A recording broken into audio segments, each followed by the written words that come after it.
ito na yung totoong dokumento sa kaso ni Villanueva. O yan ha. Si Villanueva, mayroon siyang criminal case, mayroon din siyang administrative case. Ang problema kasi dito kay Rimulya, nung mainit yung issue, tinatago niya pa, sa totoo lang, tinatago niya yung reversal ng dismissal niya. Parang may deliberate na effort itong si Villanueva na lituhin tayo eh. Kaya lang hindi niya naman tayo maluloko. Hindi niya naman tayo malilito. Bakit? Ito kasi, naalala niyo yung unang lumabas yan? Ganito yung lumabas. Ito yung lumabas nung una eh. Yan. Ito. Di ba yan yung unang lumabas? Nung mainit yung issue na sabi ni Ombudsman Boying Rimulya, susulatan niya di umano ang Senado, ang Senate President para i-implement na yung dismissal order nung 2016 ni dating Ombudsman Conchito Carpio Morales. Inanunsyo yan. Hi Jerry Prestado, Kabunyog Jerry, salamat sa pag-send ng donation ha. So ito mga kabunyog, nag-anunsyo si Rimulya, bagong ombudsman, napapadalhan niya ng sulat. Ginawa niya yung announcement 23 ng October. Sabi niya, bukas, October 24, dadalhin ko na ang sulat sa ombudsman ay sa Senate President. Ngayon, biglang naglabas si Joel Villanueva, yung nakikita nyo. Sabi niya, self-explanatory po, we already anticipated possible harassment plus fake news. Ngayon, ang pinost yung yung nakikita nyo dyan, ito yung pinagmula ng kaguluhan. Ito. Ipakita ko sa inyo yan. Nakikita nyo yan, Yung kaso na yan na nakalagay dito, ito yung pinagmula ng kaguluhan. Yan, Yan ang pinakita niyang proof.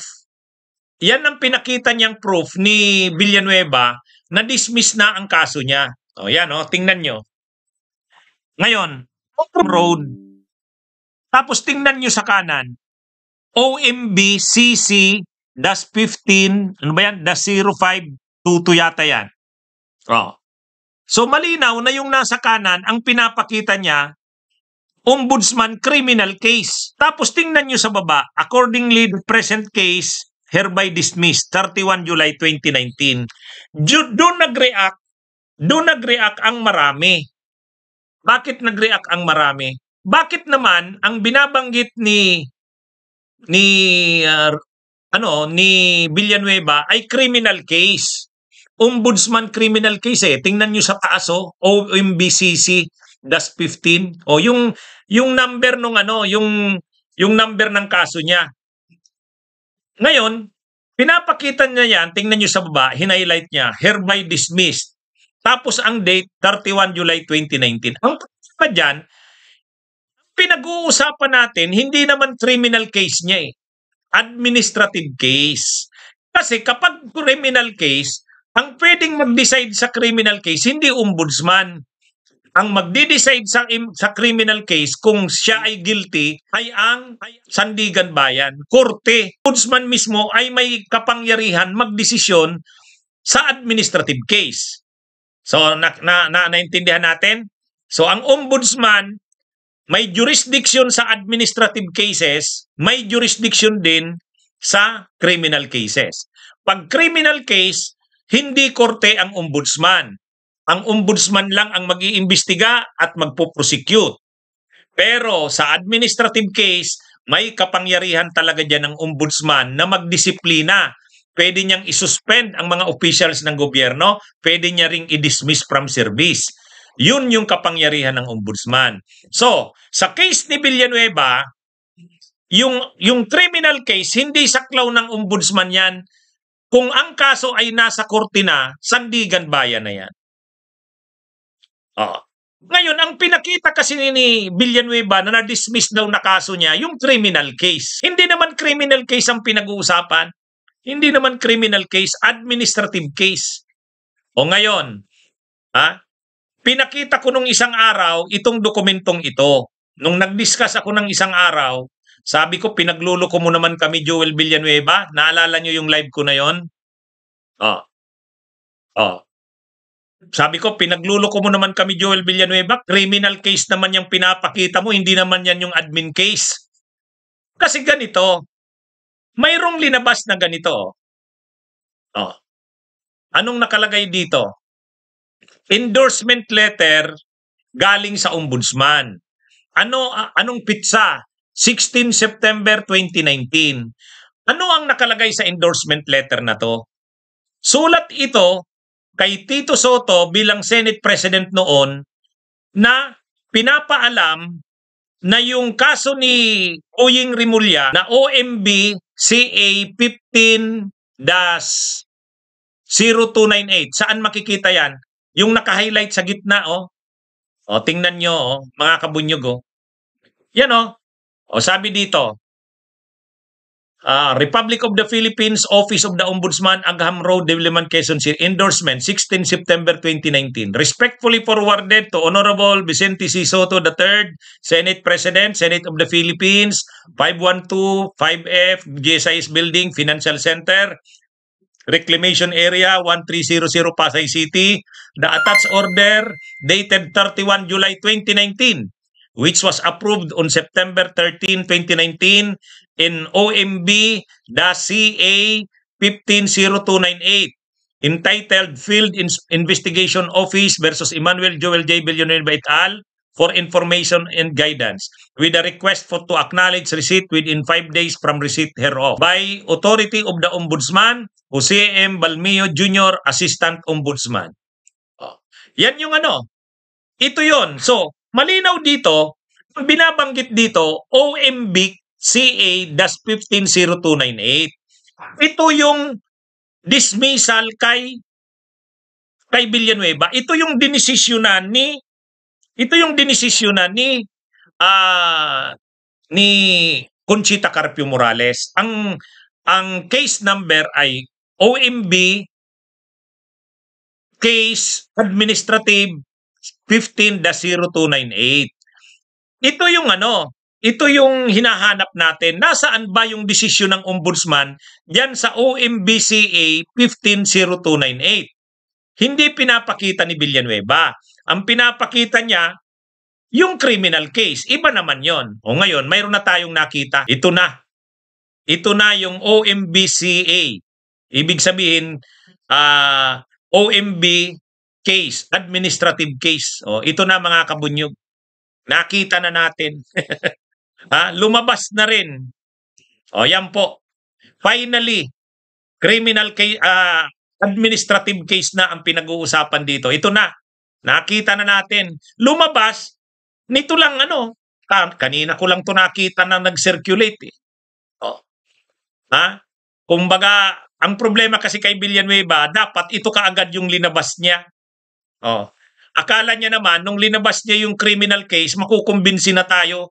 Hindi naman criminal case yung pinag-uusapan, administrative. Pero ito na yon. Republic of the Philippines, Office of the Ombudsman, Agham Road, Diliman, Quezon City, 1184. Field Investigation Office, Office of the Ombudsman Complainant versus Emmanuel Joel J. Villanueva, Sala Grade 31, Representative Sibak Party List. Tingnan nyo yung caption sa kanan. OMB-CA-15-0298. Ito malinaw, hindi criminal case kasi for grave misconduct, serious dishonesty, and conduct prejudicial to the best interest of the service. Ito na yon. Ito na yung dinesisyonan ni Conchita Carpio Morales. OMB CA, ibig sabihin administrative case. At ang kaso ay grave misconduct, serious dishonesty, and conduct prejudicial to the best of service. At ito na yon.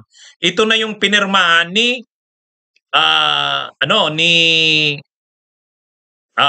Martires. Wherefore, the motion for reconsideration and supplemental motion for reconsideration of Emmanuel Joel J. Villanueva hereby granted The question decision dated 15 July 2016 is thus reversed. Accordingly, the present case against them is hereby dismissed. So ordered. O yan. Ang pitsa, 31 July, Quezon City, Philippines. 31 July 2019. Ito na yung sinasabi nating dokumento. Ito dapat yung pinakita kaagad eh. Ito kaagad dapat ang pinakita kasi ito yung pinag-uusapan natin, administrative case. Bakit ngayon lang lumabas? Bakit ngayon lang lumabas? Kasi una muna, kinukumbinsi tayo na dismissed na. Ang linaw naman ang nakalagay dun sa pinakita niya nung una nung dismissed. Hindi naman administrative case, criminal case. Tinatago talaga.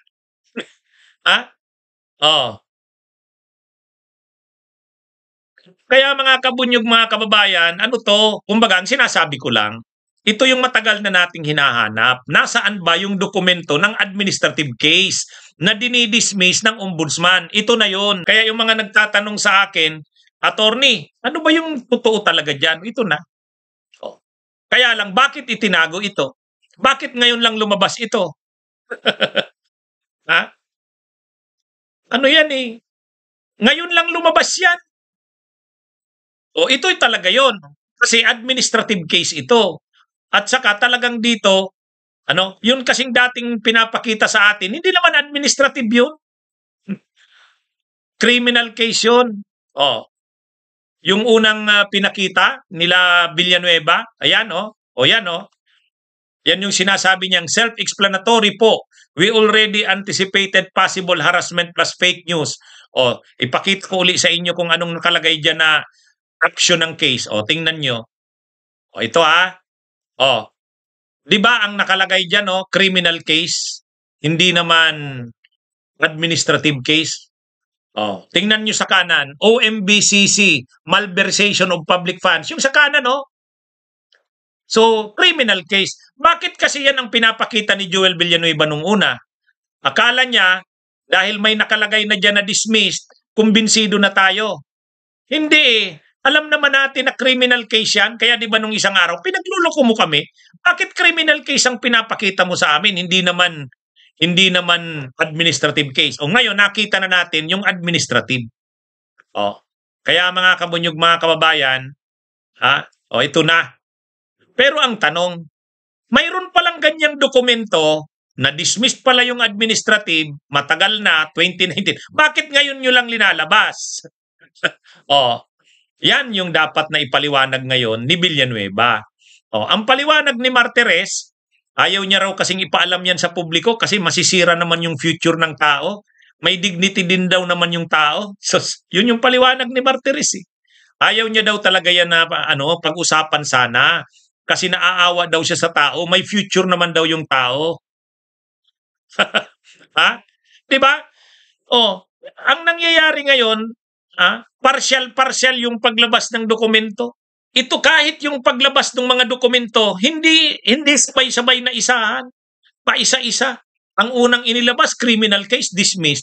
Hindi naman criminal case ang pinag-uusapan. Kaya natuloy, nalilito yung mga netizens. Maraming nagtatanong sa akin, attorney, ano ba talaga? Bakit ang dami ng dokumento? Hindi na namin maintindihan. So ito na. Nakita nyo, mga kabunyog, mga kababayan? At least, pinaliwanag ko na ngayon. Si Mel Panganiban, gagawa na naman to sigurado ng paliwanag. Ito patago. Patago. Hindi nila direktang maideklara. Kahit nung sinabi na ni Boying Rimulya na susulatan niya ang Senate President, kung pinakita pa rin ni Boying Rimulya ni Villanueva na dokumento, dismissal ng criminal case. Nagkomentaryo tayo doon. Iba ang criminal case sa administrative. Bakit ang pinapakita mo criminal? Ngayon, lumabas na ngayon si Martires. Sabi ni Martires, hindi, talagang reverse ko na yan. Pero hindi rin pinapakita yung dokumento. Ngayon, pinakita na yung dokumento. Pinakita na yung dokumento. Yan na. Ngayon, imbestigahan na dapat ito ng ombudsman o kaya ng Senado. Imbestigahan na ito. Yung sabi ni retired Supreme Court Associate Justice Escona, inilagay ba sa rulyo? Inattach ba sa rulyo yung desisyon na yan? Yan.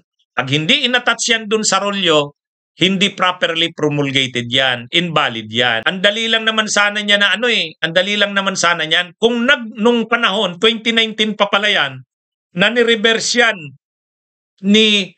ni Martires, pinaalam na yan ni Villanueva sa publiko, hindi na sana nagkakagulo ngayon. Patago nga, mga kabunyog. Patago. Ha? Kaya ito, kaya lang ngayon, hindi nila pwedeng hindi ilabas yan dahil pinag-uusapan natin, kinakalampag natin, napipilitan sila ngayon na ilabas. Napipilitan silang ilabas. Kaya lang, kahit ilabas nila yan, hindi naman makukure niyan yung pagdududa natin. Bakit nyo itinago yan? Bakit ngayon nyo lang yan ilinabas? Kung inaabswelto mo si Villanueva dyan sa kaso niya, nilalong dapat ilabas mo yan para mabalik yung respeto sa kanya ng tao. Bakit tinago nyo? Bakit tinago? Kaya alam nyo mga kabunyog, mga kabayan, talagang kapag hindi natin pinanagot itong mga taong ito, wala na. Wala na tayong tiwala. Wala na tayong tiwala. Sa totoo lang, kapag hindi na panagot itong mga tulad nito nila Villanueva, pati itong si Martires. Kaya ito mga kabunyog, mga kababayan, talagang matindi ang pinagagawa ng mga ito sa atin. Bunyog, bunyog, halikan na kasama ka. Bunyog, kapag buklod ay may pag-asa. Luzon, Visayas, Mindanao, isa ang pananaw. Sa bagong Pilipinas ang bunyog isisigaw. Bunyog, bunyog.